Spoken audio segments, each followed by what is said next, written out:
This is the Late Round Podcast with your host, JJ Zacharisa.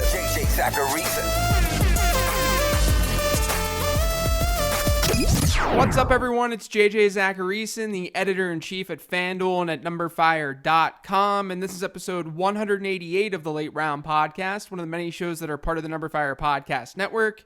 Thanks for tuning in. In the Week 9 NumberFire Podcast Network free play, Stuntman Mike got the W, posting a score of 191.52. Stuntman Mike stacked Ryan Fitzpatrick with O.J. Howard, and they got strong performances from Kareem Hunt, Michael Thomas, and the Bears defense. So as a result, Stuntman Mike wins 3 months of NumberFire Premium and a ton of free FanDuel points. If you want to enter the Week 10 free roll and get a shot at NumberFire Premium and FanDuel points, this week's URL is fanduel.com/league/JJ. That's fanduel.com/league/JJ for this week's NumberFire free play. Now let's dig into this week's mailbag questions. This first question comes from @BurnerFFB. For teams preparing for the playoffs, what's a good approach to bench construction? Fill it with your own handcuffs? Stash a defense for weeks 14 through 16? Nothing but upside? So I think it depends on a lot of factors. If you're undefeated or have one loss or something, and let's say that you have Todd Gurley, you should be rostering Malcolm Brown. And if you've got Kareem Hunt, you need Spencer Ware. To me, those are the two best handcuffs in fantasy football. Those two, and obviously Le'Veon Bell. Jokes aside, whether or not you have Hunt or Gurley and you're looking to the playoffs, I think those two are the two highest upside players you can find on your waiver wire right now. And that's something that I've been saying for weeks. And then with players like Zeke and Saquon, let's say, I think it's fine to add Rod Smith and Wayne Gallman if you have room. But you have to weigh the cost in doing this. If you're not locked into a playoff spot, or if you could be at the risk of losing a bye, then you may want to hold off on handcuffing some of these running backs. And it's important to keep in mind that in a lot of instances, a handcuff isn't just going to take on the workload of the top back. The main reason I keep bringing up Brown and Ware is because Brown is in an unreal offense for running backs, and Ware can handle a big workload. And he's also in a good offense. Maybe Brown gives up some work to John Kelly, but I would imagine Brown would still be heavily involved if Gurley gets hurt or if he rests. So it depends. It depends on your roster size. It depends on your current situation in your league. And that goes for defenses too. But if you're in good shape for a bye in the playoffs, or if you're in good shape in general, you can play things more conservatively and not take random wide receiver or running back flyers off the waiver wire. There's less of a need for that unless you're just trying to block other teams from getting good players. This next question is from @JohnnyC0074. How does the signing of Dez Bryant affect Tre'Quan Smith rest of season? Is he still worth stashing? This was the most frequent question that I got this week, which isn't all that shocking because Dez signing with New Orleans has been the biggest story. I don't really think Dez does a whole lot to Tre'Quan Smith, though. They're two completely different types of wide receivers. Tre'Quan is playing the Ted Ginn role in that offense, and he has big play upside week in and week out. They didn't sign Dez Bryant to stretch the field. They signed Dez Bryant because Cam Meredith is having knee surgery and he's being placed on IR. The thing with New Orleans is that you're relying on Alvin Kamara and Michael Thomas week in and week out in that passing game, and as it's always been, those secondary options are going to be a little bit volatile week to week. I don't envision a scenario where Tre'Quan is giving you a high floor from a volume standpoint each and every week. He's a big play threat who's not a terrible option in a pinch. And that's different than, say, someone like Marquez Valdes-Scantling. The Packers don't funnel targets to their running backs like the Saints do, and MVS is the second option at wide receiver in that offense. So there's more target upside for him. Whether Tre'Quan is still worth stashing depends on your roster size and what the alternatives are. I think he'll still have spiked weeks, and he may be a fringe start in plus matchups. But that's not a whole lot different than how I felt prior to the Dez signing. Maybe there's a little less upside, but it shouldn't drastically change how we view him. They're two very different types of wide receivers. This next question is from @DavidFlynn3. Are the Bears worth holding? Schedule looks iffy after this week. I picked up the Chargers, and their schedule looks better to me. I think the Bears are totally fine this week against Detroit. They're good against Minnesota given that they're at home, and then they get the Lions and the Giants on the road over their next 4 games. So over Chicago's next 4, I think that they're absolutely fine. Where I struggle with them is in weeks 14 and 15, which is the start of the fantasy playoffs, especially in week 14 because they're facing the Rams. In week 15, they get the Packers. I think they can still be usable in those contests because they're at home, but they're certainly not an elite option in those weeks.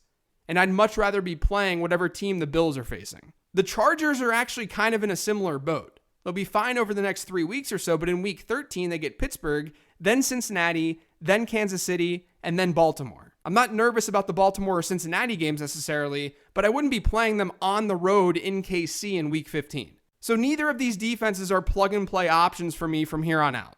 If you need wins in the short term, the Chargers do have the better schedule. But Chicago is still fine because they've been the better fantasy defense this season. I'd probably just hold on to the Bears. This next question is from @Stairway to Evan17. Are there any defenses that you're currently targeting for playoff weeks?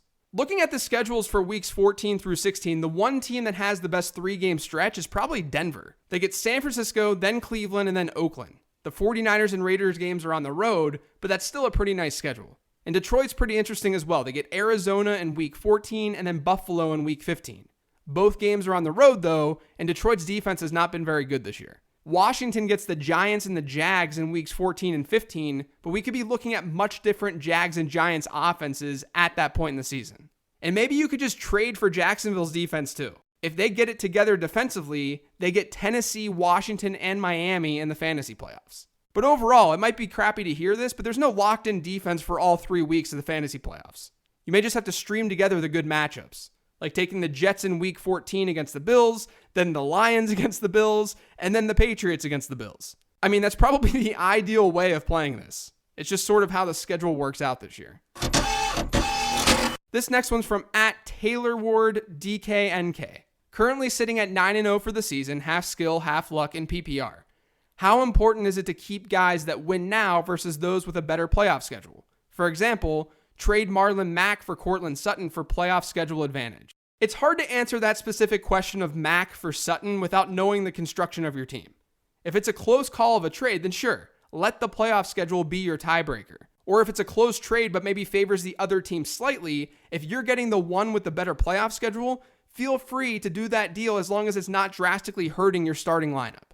The theme with a lot of the questions this week is planning ahead, and that's absolutely great. That's what you should be doing. But we've got to make sure to not take matchups and forecasting to the extreme. If you're sacrificing good players on your roster just because they have just an average playoff schedule versus a great one, it may not be that good of an idea to trade them. Matchups are just part of the equation. They're not everything. But if you're strategically targeting, say, the Panthers' passing attack because of their playoff schedule, and you're getting rid of depth players to upgrade to someone like Cam Newton or something, that's when you're doing it right.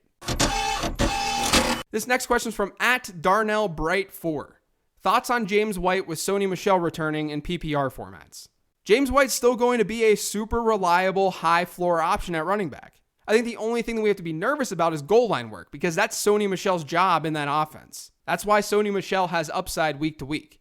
But that offense continues to utilize White heavily in the passing game, and that side of things shouldn't change a ton when Sony Michel is there. But White's touchdown upside does take a hit, so he may be more of a high-end RB2 or a low-end RB1 instead of the stud that he's been without Michel in the lineup.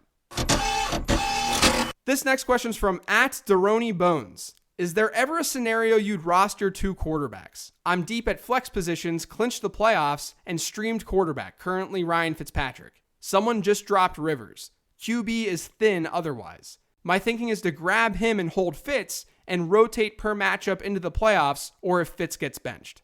I get this question all the time, and the answer is yes. Of course I'll roster 2 quarterbacks. This is sort of why I hate making blanket statements in fantasy football, because every league is totally different. I'm in a 14-team league, for instance, where every team decided to roster multiple quarterbacks. So I adjusted, and I've been rostering 2 as well. You have to adjust. Even if it's not logical to hold multiple quarterbacks because the position is usually replaceable, it becomes a lot less replaceable if the best option on your waiver wire is Sam Darnold. With so much differentiation in league formats, adjusting to advice is the way to win. You guys listen to this podcast to become better players, but the advice I give isn't always going to be relevant for your particular league. That's an important piece to remember. If I say you probably don't need to roster 2 quarterbacks, that doesn't mean that you shouldn't roster 2 quarterbacks in every league no matter what. So to me, adding Phillip Rivers in this instance is a fine move. This next question is from @MG0879. Would you be a buyer of Alex Collins given what looks to be a pretty favorable upcoming schedule? So Collins is someone who has negative touchdown regression coming. I pointed this out in my weekly column on Number Fire called The Report, but based on his yardage totals, Collins has scored almost 4 more touchdowns than he should have this year. So that's not a good sign. And while Baltimore's schedule is strong down the stretch, it's stronger for their passing attack. There are some games, like their contests against Cincinnati or Oakland and maybe even Tampa Bay, where Alex Collins should be fine. But I worry about game script in a game in Atlanta, and I definitely worry about game script in their Week 14 game against Kansas City. Collins has seen just 5.4% of the team's targets this year. So I think he'll be fine down the stretch, and he'll probably give you RB2 numbers. But I'm not sure that I'd go out of my way to buy him given the negative touchdown regression side of things, as well as his lack of receiving upside. That's going to do it for today's show. Thanks to all of you guys for listening. If you've yet to subscribe to the Late Round Podcast, make sure you are by searching for it on iTunes, Google Play, SoundCloud, TuneIn, and Stitcher. And please leave me a rating and a review on iTunes. I'd greatly appreciate it. I'm also on Twitter @LateRoundQB. Thanks, everyone. Enjoy your weekend.